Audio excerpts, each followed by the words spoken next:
Քիմիական մշակումով խոտեր։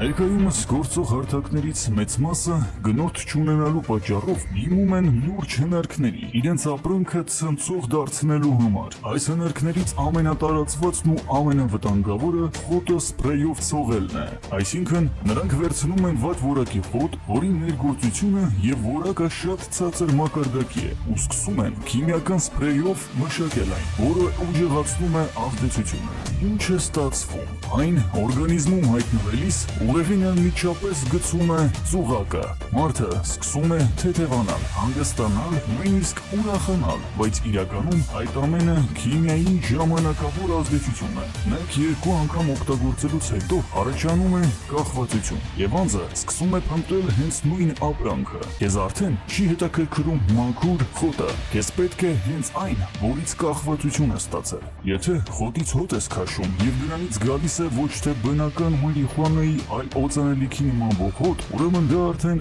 ազդանշան է, որ այստեղ ինչ-որ բան այն չէ։ Խոտը պետք է բուրի խոտով, ոչ թե քիմիայով։ Հենց այդ քիմիական նյութերն էլ պատճառ են դառնում, որ մարդը այս իրականության մեջ տեսնի այլ իրականություն։ Ես թվում է ամեն ինչ կարգին է, բայց քո ուղեղը ստանում է կեղծ ազդանշաններ։ Դու չես հանգստանում, դու քիմիայով արգելափակում ես քո ստրեսային ռեակցիաները։